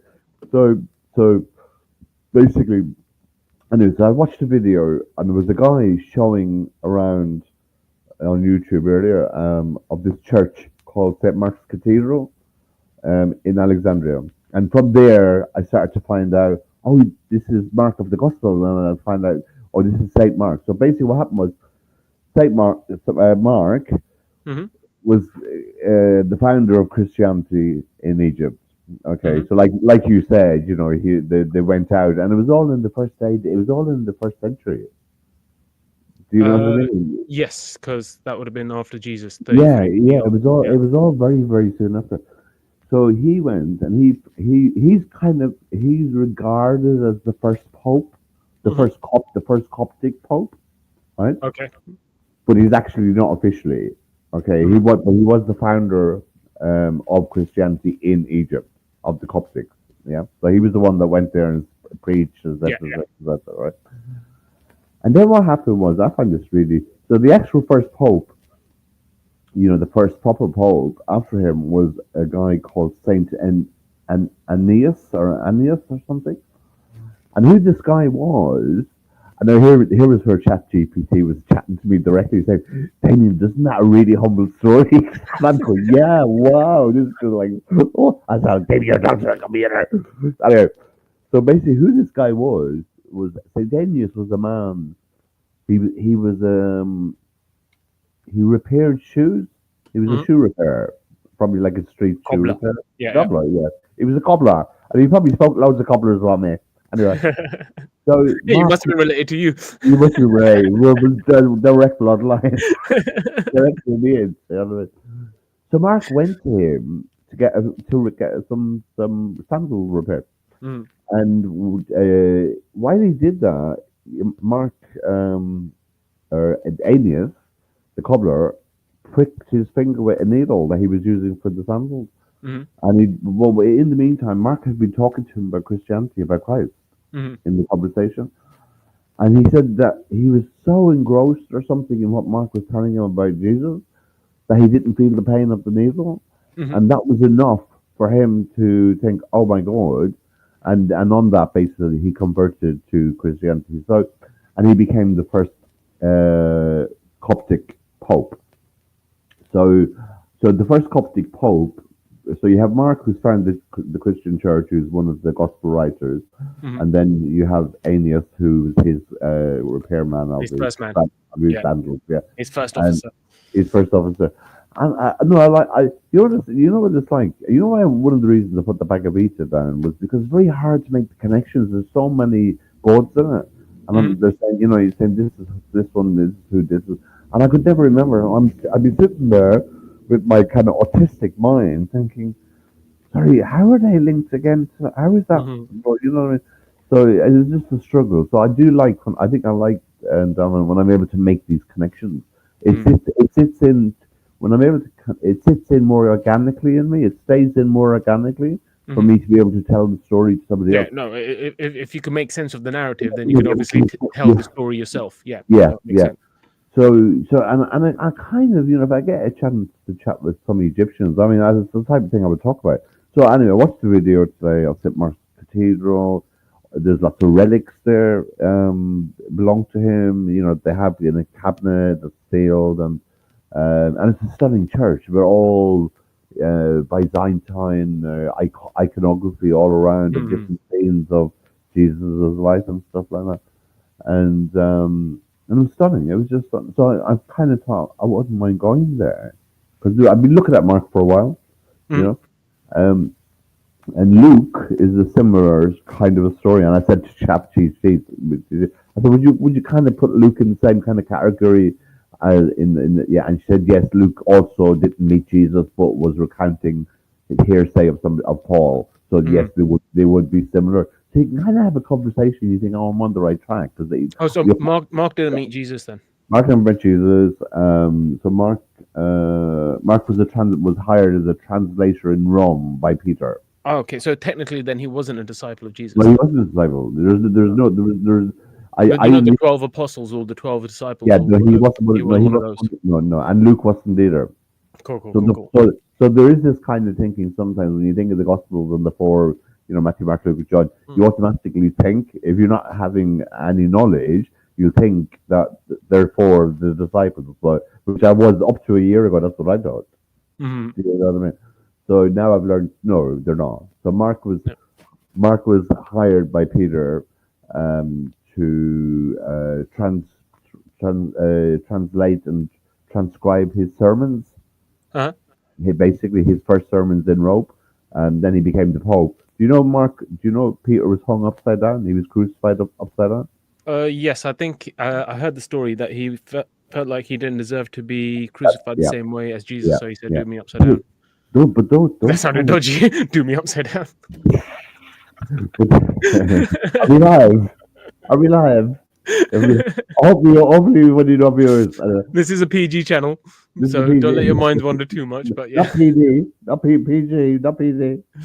So when you think of all that symbolic stuff, like Peter, why hanging himself upside down for the reason that he did, that's very powerful stuff, man. And when you look powerful, but doesn't mean it's true. It just means that someone had a lot of belief in it, because he never actually met Jesus himself. No, Peter did. Peter was one of the 12 disciples. Yeah. Okay. And Peter is the first pope. Okay. He was Simon Peter. Simon when he was a fisherman. Peter. Yeah. Peter, and then Peter meant Jesus gave him the name Peter, meaning I will build my rock on you, and he was calling Peter meaning rock. That's what the word Peter means, right? Cool. So and then he went to Rome, and he was first pope, and then he was crucified. So he wasn't very, very long pope. And then basically, but as a reverence and respect for the Almighty Jesus, I say that with a really strong conviction. By the way, it's not being sarky. It's kind of sounded a bit sarky. I know what I mean. But, so basically, he had so much reverence for Jesus and what Jesus had taught him with the other disciples. He didn't feel worthy to have the same kind of crucifixion as Jesus. So I find out those kind of things very, very powerful. You know what I mean? There's just something very, and the ChatGPT was saying the same thing. But you find that awesome, David. It's not really like, wow, humbling, So I find that, So I find this, I think the thing that I find the stuff, a lot of the stuff with the close, the disciples, and then, so Peter was the one that denied Jesus 3 times. Yeah, you heard that story. Yeah, I think all of them did at some point when he was about to get crucified. He said that you're gonna deny me. You're gonna. That's Peter. He says that to him. Cool. So, and he says to Peter, "You will deny me 3 times before the cock crows twice, or the rooster crows twice, or something." And he did. So he denied when they arrested Jesus for the crucifixion. He denied knowing him. Yeah, and then and he didn't. Well, I can't remember the rest, but he denied three He times. just denied him 3 times. Yeah, cool. He denied him 3 times. Prophecy fulfilled. Huh? Prophecy fulfilled. Prophecy fulfilled. But I think the key thing there, and this was that he. So Mark is his testimony of Peter. Really, that's really what that is. So it should really be the Gospel of Peter. And I actually had Mark should be the Gospel of Peter. Yeah, really. And I had a conversation with ChatGPT, and I said, "Don't you think really that since Mark's translating and it's really mostly a lot of references to Peter, would it not be more appropriate to read the Gospel of Peter?" He said, and ChatGPT said, "David, yes, you're on the right track. The way it would be." So he's basically writing down Peter's words. So it's all hearsay from Peter of what Peter's telling him. But the interesting thing about it is the fact that the denial of Peter 3 times, that he's unburdening himself to Mark, saying, after the resurrection has obviously happened, he's unburdening himself and feeling so guilty or denying, and so he's got rid of the shame, if ever it can be got rid of. He's giving the words to Mark, so that's quite powerful. I find that quite powerful. He's been that truthful. He said, "I denied Christ." Stories are powerful. How true they are, I have no idea. We don't. Because if you ask ChatGPT, can you give me a similar story from Islam? I'm sure it will give you this beautiful story of something that the Muslims believe in, and it would say that here's this really powerful. Hey, Damien, here's this really powerful story of Al-Hama, who did this amazing thing, and you'll be like, "Oh yeah, it's so powerful." Where's Gosty when I need her? Don't you destroy my mate. Gosty, get in here with some text. Well, I was actually going to ask you. So, are you feeling? Because you said you were raised Catholic, and you've always had kind of like Catholic ideologies kind of pumped into you. Are you now leaning more towards the Orthodox Coptic side, or are you just just dabbling? Yeah, well, I wouldn't say I'm leaning. I'm just bent. I'm not leaning anyway. I just find it. I find it fascinating from a theological. I just find the learning of this. Like you said before, about when I'm able to make sense of it and it sits in, and I can see. I was kind of thinking of kind of getting a whiteboard. Just to make put things on. So it's just nice when it can get past my fluttery activity of the brain and kind of sit somewhere. It's nice that. So yes, that's what I'm enjoying the learning. The man is really the bottom line of. And I did lay in bed this afternoon, and I kind of felt, oh, Mark. I had that. You're feeling Mark. No, nothing. But I was talking in my head saying, "Daddy, I felt a power. I felt a kind of a powerful connection. I felt there was something. I think. Look, I think when you have some, you're right. We don't know what's what or anything, but I think because this has all happened in the first century, yeah. So Jesus has died on the cross. Peter, within the same century, has been hung upside down out of reverence. Mark has gone to Egypt and be the founder of the Christian church. Then he has this street cobbler who becomes the next pope because of the interaction. And it just kind of, it's not that I want to believe in fairy tales, but I think with Mark, with me, when I'm able to see the church and look at a lot of stuff and really get a lot of information, it makes it more solid for me. If it's just a powerful story that makes it more solid, I told a couple of stories the other day from Sikhism, which is only 300. You can't destroy my faith. No, I'm just giving you. I'm not coming to Sikhism, man. I'm not trying to get you to become the Sikh. I'm not coming to you. I've decided I'm withdrawing my application for hell as well. You've been reading Gossie's messages, taking them too hot. I've decided to stop. Do you remember when we were doing that? You were giving me all the things about that a few days ago. We were talking about it. Yeah. I decided I'm going to go up to the higher chakras, and I won't go to the lower chakras. I'm going to move up to the higher. I'm going to apply for heaven. I think that's really good man. Yeah, go on. Yeah, but I was gonna say, like, if like powerful stories that show someone's faith is like the stories I told the other day from Sikhism, where the gurus, the leaders of the faith, were literally giving up their lives, saying that they refused to convert to Islam. And Yeah. when the guy was like, "All right, we're gonna cut you from limb to limb," he said, Yeah. "Okay, fine, no problem. Do what you got to do." Yeah. There was situations where one of them ended up getting his sons. What Yeah. happened was that his sons were captured by the Muslims, Yeah. and they built a brick wall around them, Yeah. and then covered it up, and they were literally bricked alive. Essentially, they were left in there to die, Yeah. and that was his sons, one of the leader's sons. But he still had his conviction in God. Like, these are powerful stories Yeah, too. Well, I think what you said, the powerful conviction stories. Yes, The yes. conviction stories. They're like I They're believe- everywhere. They're Yeah. everywhere. That's why with the story, that's why I say it's a great story. Yeah. Whether it happened or not, I don't know. But regardless, it is a great story, and it shows the power of how God can typically push you to do things that you would not think is possible, or to experience things that you would not want to experience, and how it's not just stuck in one faith. If you, like I said, if you ask ChatGPT, it will tell you a story about Islam that has a similar story of someone doing this amazing thing and showing this great conviction. It doesn't just because of these stories. It doesn't mean it's 100% true that now you can follow this and then you're sweet and saved. No. I'm not. I wouldn't be thinking like that, man. You know what I mean? Well, you wanted to get to heaven now.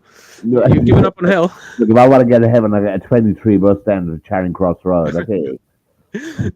I've got a lifetime membership. No, okay. So no. It's this is not. Look, my belief in the afterlife comes from my previous experiences. Yeah, like the stuff I've shared with you. You know, it's not coming from. I find the religion. I find the theology, learning the theology, and it's staying in it and being able to think, oh, this is who this is. They started this all. So there was a place in suburbs of Cairo called, I think it's called Zaytun, might be Never the heard name. of it. Right. Okay. So 1968, I watched a really interesting. Who's it? Was telling me that? Watched a very interesting YouTube video today about an apparition on a church, Coptic church. Of what they say was, and millions of people came to see it, and it went on for months. Have you ever heard about this? Nope. Right. And it was an apparition. What they say, it was an apparition of Our Lady.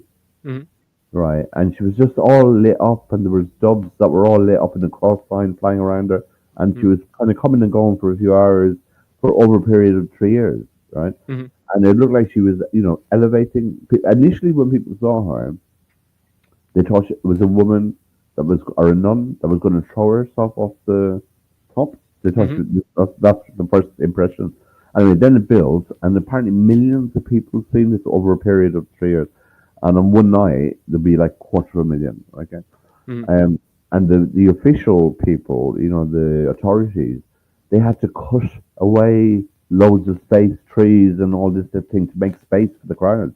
This was a massive, massive event in 1968 in Egypt of a so-called apparition. Now, they talked about the debunkers as well. They said it is accepted as what it was. The debunkers come out and talking about some energy in the atmosphere that caused certain things to happen that could create that kind of a thing. You know what I mean? So I've heard of ball lightning. Well, it's that within that air in that field.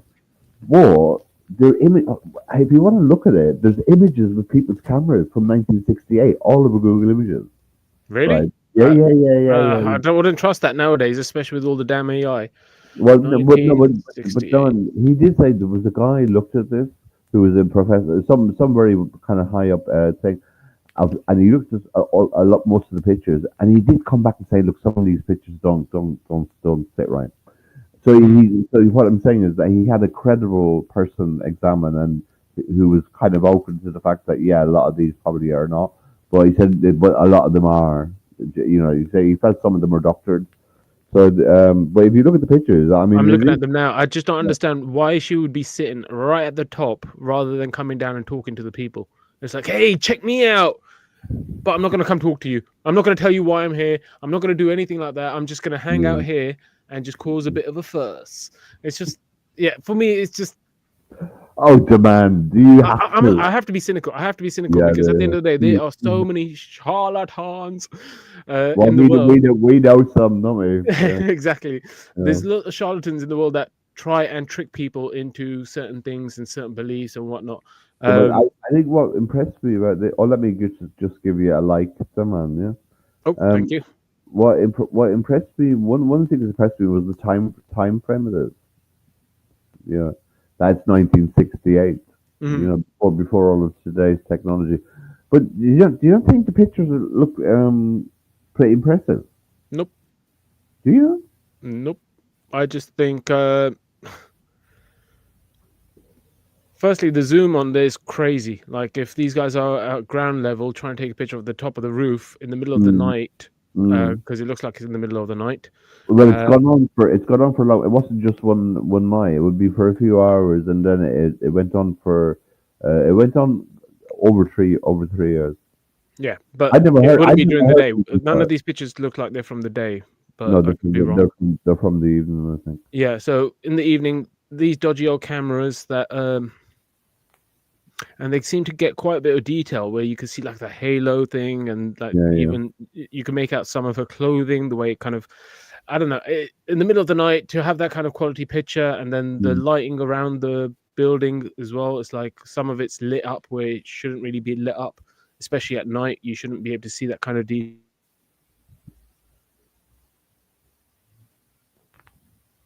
You've just frozen them.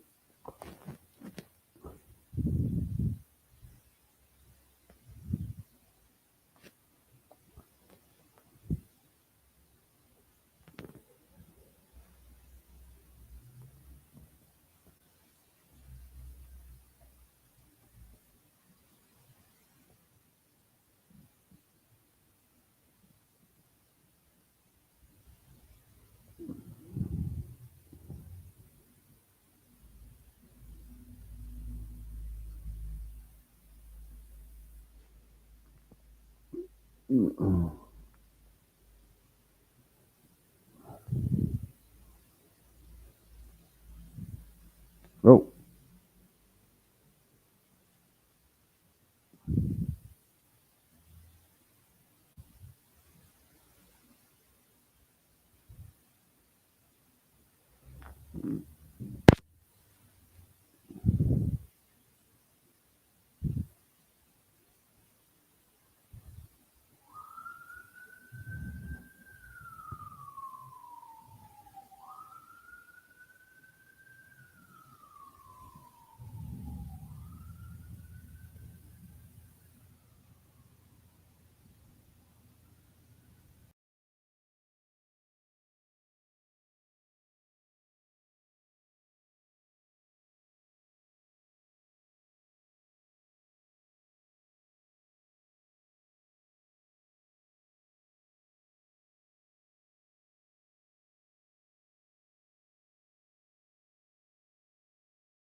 All right, I'm back. Let's see if the stream is still playing.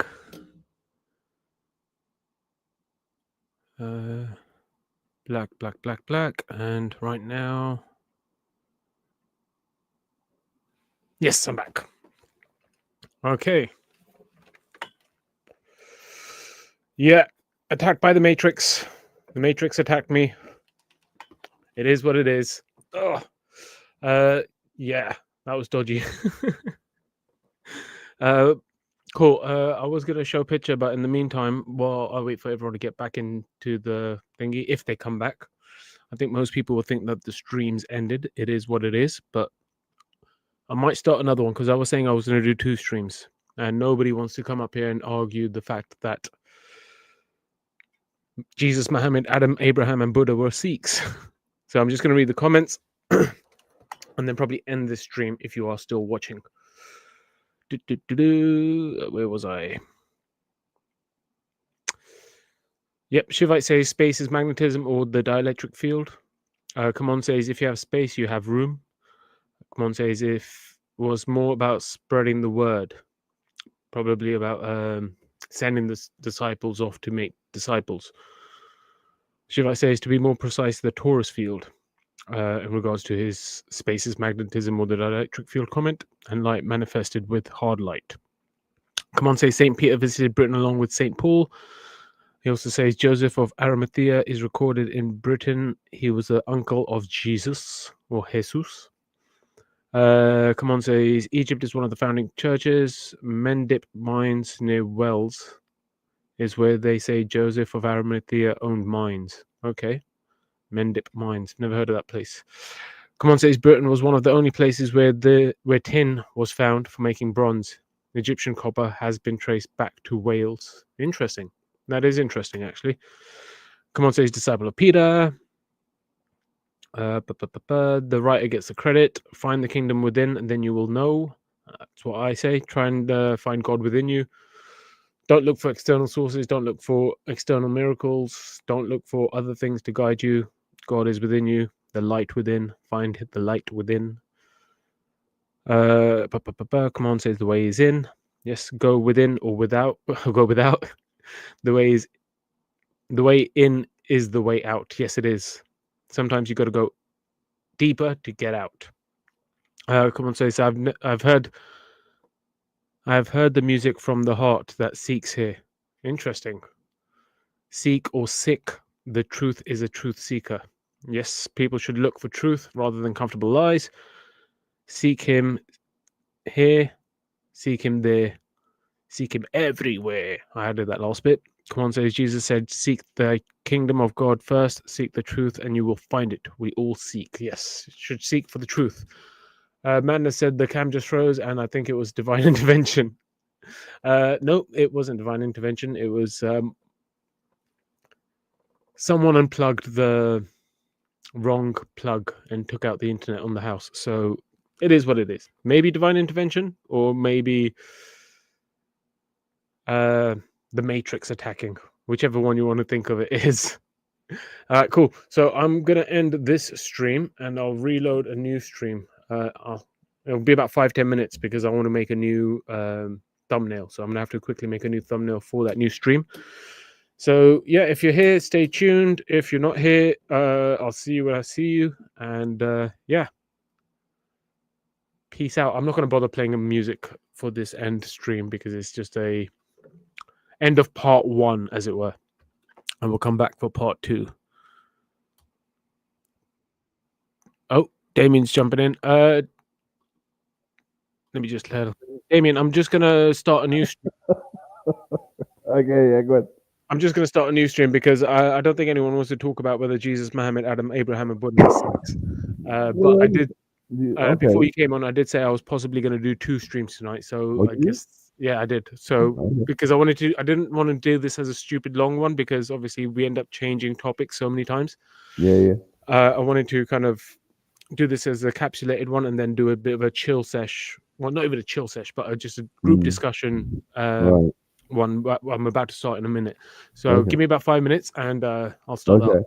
I think that was divine intervention. You What is questioned our, I mean, you questioned Our Lady's apparition, and all of a sudden you're off the line. divine intervention or the Matrix attacking?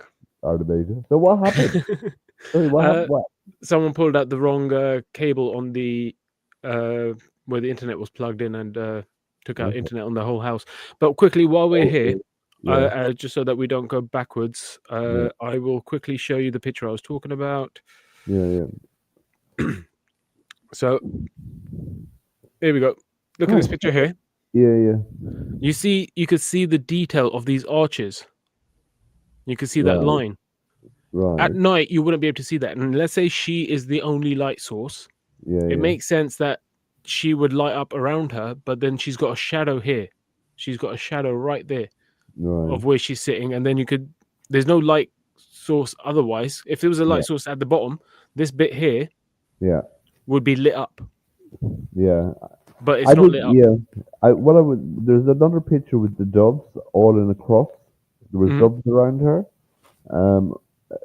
And I think there's quite a lot of pictures. So I wouldn't get too caught up in one picture. I just think it's a very interesting story. I'm because when I looked at it, done a bit of a check on it. It reminded me of the issue. The things that struck me was it was very like Lourdes. You know about Lourdes? Yeah, I've heard of it. Yeah. And I think the amount of people involved and the authorities all coming out in Egypt, accepting it as what it was for the most part. I mean, there's obviously going to always be people who will debunk it, and I'm not saying that it's genuine or not genuine either way. I'm not kind of think. I'm just saying it's a very interesting story that I'd never heard before. There's a lot of evidential stuff, irrespective of how well we decide to accept what the evidence is we're saying. But I think the two things that one, the pictures. I mean, they are very striking. I mean, irrespective. I know what you're saying about different going into it in the way you're saying it, but I think the amount of people, the same millions of people saw this over a period of 3 years, and I think the time frame as well in 1968. And the fact that it's happened in Egypt, which would be predominantly a Muslim country, Which is a good place to do a bit of what's it called? Hocus pocus.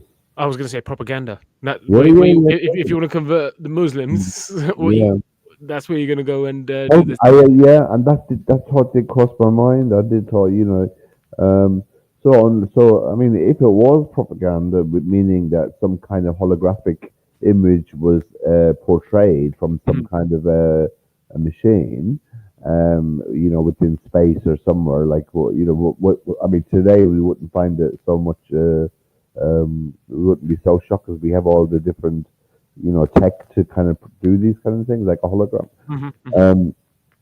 But don't forget, people were simpler back then. If I said to someone back then, listen, you see this little plastic thing? Fire! Like, I can make fire from my hands. And to them, they might go, "Oh wow, he could do magic." Where not in 1968. But you know what I mean. It's like depending on the kind of technology or whatever's going on, it's like, and people want to believe this kind of stuff as well. This is the other thing. When you're absolutely, and I agree. And people want to believe it, they will go for the comfortable lies rather than looking at the hard truth. And I don't know, it could be true, but I'm just saying, like, if I was to go by these pictures, like this picture here particularly, this one looks good because you got the picture of this guy's back of his head. There's a woman here. You can see a lot of detail on this church front. You could actually see some of the brick kind of work. You can see where the brick detail is. So this is a really good picture, but then it gets to the top and it just gets fuzzier and fuzzier. And it seems like she's not the only one producing light. Also, the top of this dome and this dome are also producing light. It could be that it's been taken in the daytime and it's a black and white photography. Yes, I think that but if that was the case, would the other daytime, if it was daytime, the sky would be bright as well. It wouldn't just be but black. if it was a negative, are you saying that there could be a false thing that is a negative? No, I'm saying if it's it's a black and white picture because it's black and white, and that was all they had to use. So with black and white picture, you get a lot more contrast. The peasants. Well, I don't think color cameras were maybe invented until a little bit later. Hmm. But if we were to just keep going with the whole, okay, it's a legit photo. It's like, why is the sky? I'm not, visible? man. You look at. I think you should know me by now. I'm only just putting this out there. I'm not. Yeah, no, for sure. Making a conclusive. I know. I'm not saying this is your belief or this is what you 100% think is true. I I'm just saying. I think I will ask the hard questions. Yeah, absolutely, and I 100%. But I think you should try and find the picture of the doves flying in a cross form, and they're flying in a cross form. Yeah, at the same event. So there was all Dogs these flying. No, not Oh, ducks. pigs might fly. Oh, for God's sake, that man. No, Are you saying ducks or dogs? Doves. Doves. Oh, okay. So it's this picture here then. The one that looks like there's a bird on top of a head. Yeah, no. There's a picture of where there's probably about 9 or 11 doves in a cross formation, all illuminated. Wow. And they're just holding formation for the picture. Is that it? Let's have a look. Is that the same one? Well, that's that looks like it's in a cross form, isn't it? Yeah, it does, but it also just looks like a bunch of lights, and it doesn't really. My first thought was, it's just a bunch of birds, but I'm not gonna lie, they kind of look like fishes with these two with the little eyes. yeah, no, totally, no, 100%. Yeah, I think with those kind of pictures, is where I start thinking, oh no, I'm kind of going off on the track here, But I still think it's interesting. I'm only putting it out there saying I'd never heard of this before. I thought the most famous story I was aware of was the Lord's story, and we also have one in Ireland in a place called Knock. Knock, yes, I know. I know Knock. Yeah, so Lady Knock Airport, the airport on the freaking hill. The best place to put a freaking airport on the hill where there's always wind. Yeah, but they built that airport because of what happened, because of the apparition there. Okay. So that was built for religious, for pilgrims to come and see the site. So it's basically, I think it's Lady Fatima, who appeared to 3 girls, basically, or something like that, little kids. And but I find this story more profound because of the amount of people involved that have witnessed it. That's what I always look at. You know me, I look at numbers. You know what I mean? Yeah, but if we look at people, if we look at numbers, like using your logic, if we look at numbers, then Israel's not doing anything wrong at all. Because the majority of the world has no problem with what they're doing. And if we look at just people going by the numbers, people can be misled. And if just because you go with the majority of people that say, oh, yeah, like majority of people right now just stuck in the daily grind, not realizing that there's more to life than what they do, they are in the majority at the moment. If you look at the numbers, you'd go, okay, they must have the right idea about life because they don't think about God. They don't care about God. They think that it's all about money, hoes, cars, whatever. They must be right. But sometimes it's not just about going with the crowd or with the numbers. It's about looking for the truth. And sometimes... I thought it was a brilliant film, Amanda. I'm not sure if you've seen it, but I know it would be totally up your street. Go on. It's a documentary called Baraka. Have you ever seen that? Nope. Really? Well, check that out. Okay. What's it about? It's a spiritual film. Okay. There's no dialogue in it. There's only kind of music overplaying it. And it's basically kind of based on what you just said there. So it's basically about the two things within us of survival, going to work in some very mundane jobs, and just on that repeat cycle to earn money to do, and then the spiritual aspect of us that we don't go into, which is very very immature thinking, I think. Yeah. And so it's filmed in, I think it's filmed in 26 countries, but it's absolute. It was a huge film. Leave a comment on this video at the end, and should I get you the YouTube? link for it. Just leave the name. I'll Google it later. But if you just leave the name in the comment section as soon as I end this, Yeah. that way It's I'll check it out. I know the man. I have no doubt. I think I can quite confidently say when you watch this, you're going to go, "Oh wow!" Now this was made in '93, Okay. and it was actually ahead of its time. For now, it's more apparent, more suitable to now. But it's so you see how people going to work on factory floors and all this, and then you get shots of a Buddhist monk on a hill meditating. Mm-hmm. Or it's the contrast between the two. Yeah, But it's a stunning film. So what are you going to talk? I might come back in, or I might just chat to you in the chat in the next one. Okay, cool. It's up to you. I'm thinking in the next 10 minutes or so. So I'm just going to quickly make a little thumbnail and then hopefully be back. What is it going to be about? That one will be just an open conversation because this one was meant to be like a subject one, which one was kind of like hoping to get a few Muslims on, because the Muslim you missed the beginning stream. So basically, I just said that Muslims say that Jesus is a Muslim because Muslim means one who submit their will to God, and then they run with that for miles. And I'm saying if you're going to use that same logic, then let's apply that same logic. So according to the way you think, Mohammed was a Sikh, Jesus was a Sikh, Buddha was a Sikh. But that's funny. Because Sikh means student, right? One who's learning, one who's seeking the truth. Right. Yeah, you're completely right. So I was trying to get them to kind of like just so that they could think. It was more of a chance for them to reflect and go, okay, we can't just call everyone Muslim and then say that Islam has been here since forever. Islam turned up when Islam turned up, because that's the thing. The thing is like, oh no, Adam was a Muslim too. He was the very first Muslim. Totally. We should maybe maybe then progress to God was a Muslim. Well, who did God submit to? Who did God submit to? I mean, that's kind of the final conclusion, really, isn't it? But I think they're kind of losing. They're real. I do believe they're just realizing the Dawa is just not holding water. Now you've got the what's his name, Hashim, and the Sheikh on the moment. Yeah, I saw that they were doing some Hindu thing for that festival that you just mentioned recently. I wanted to ring them just about the title. I say, sorry guys, think about how you use words. Why are you saying the ugly truth about him, about Kumbh Mela?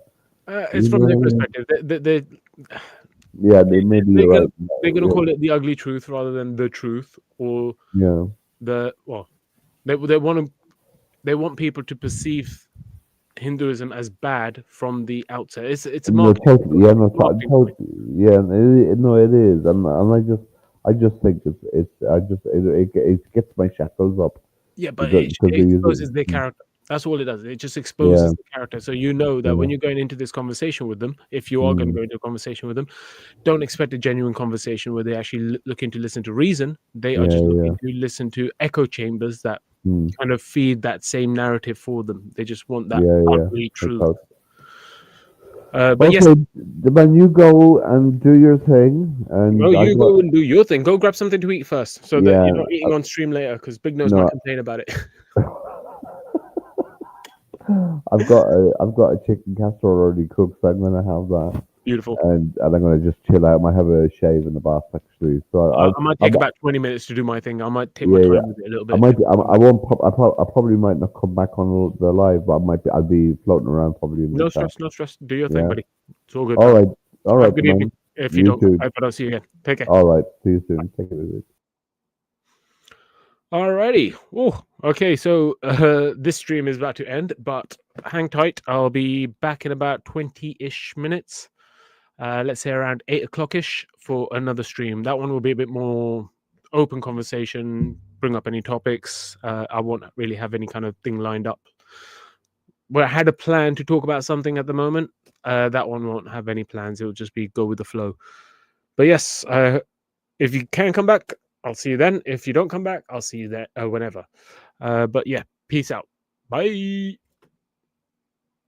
Bye.